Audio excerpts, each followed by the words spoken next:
नमस्कार।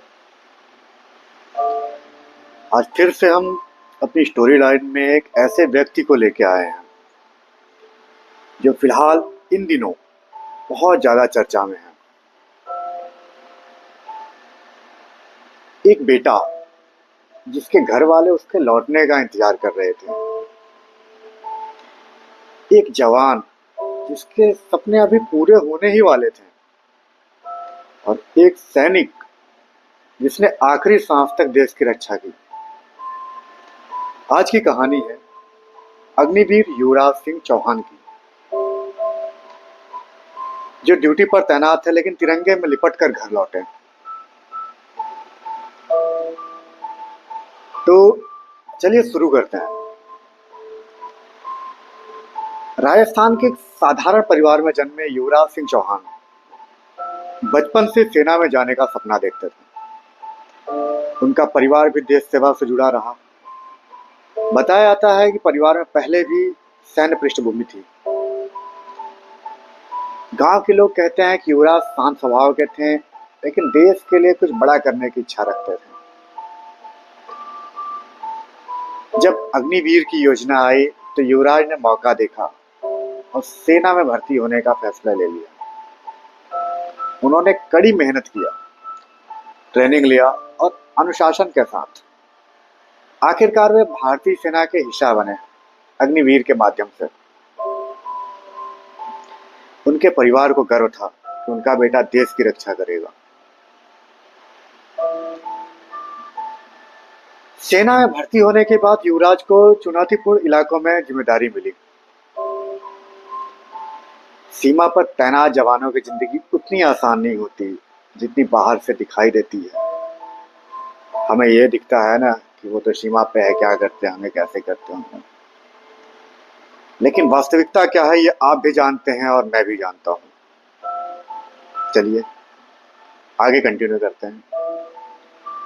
कई कई दिनों तक युवराज परिवार से बात नहीं कर पाते थे। हर समय खतरा रहता था और देश की सुरक्षा सबसे ऊपर उन्होंने रखा।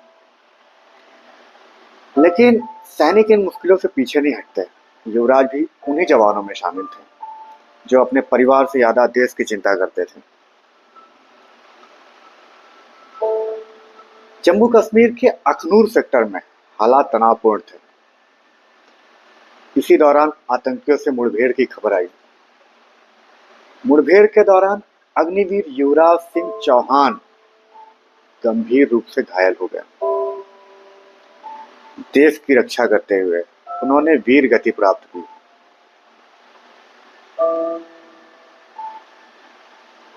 एक जवान जो कुछ महीनों बाद नई जिंदगी शुरू करने की सोच रहा था, वो हमेशा के लिए इतिहास बन गया। जब शहादत की खबर घर पहुंची तो पूरे परिवार पर दुखों का पहाड़ टूट पड़ा। माता पिता, रिश्तेदार, गांव वाले, सबकी आंखें नम थी। जिस बेटे को हंसते हुए विदा किया गया था, वो तिरंगे में लिपट कर लौटा।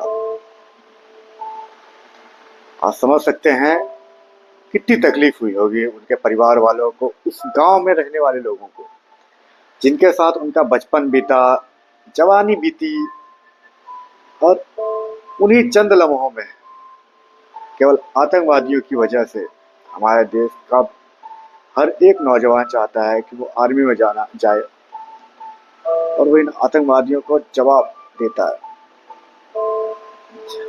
आगे बात करते हैं युवराज सिंह जी की।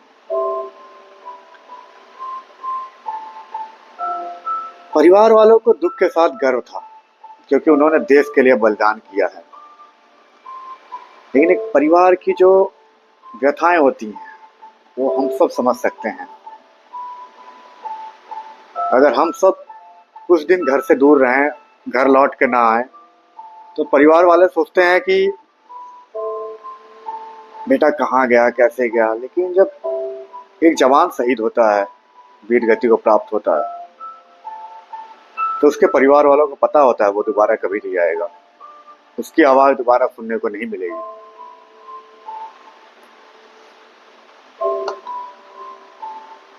अंतिम संस्कार के दौरान हजारों लोग पहुंचे थे। भारत माता की जय, भारत माता की जय, अमर रहे जैसे नारों से पूरा माहौल गूंज उठा था। राजकीय सम्मान के साथ विदाई दी गई। हर किसी की जुबान पर एक ही बात थी, देश ऐसे वीरों को कभी नहीं भूल सकता। युवराज सिंह चौहान की कहानी सिर्फ एक सैनिक की कहानी नहीं है, ये जिम्मेदारी है, बलिदान है और देशभक्ति की कहानी है। कुछ लोग उम्र से बड़े होते हैं और कुछ अपने कर्मों से अमर हो जाते हैं। युवराज उन्हीं में से एक थे। अगर आप भी ऐसे वीर जवानों को सम्मान देते हैं तो वीडियो को शेयर करें, कमेंट में लिखें जय हिंद, और ऐसे ही सच्ची कहानियों के लिए चैनल को सब्सक्राइब करें। हम और भी विषयों पर जल्दी चर्चा करेंगे। धन्यवाद।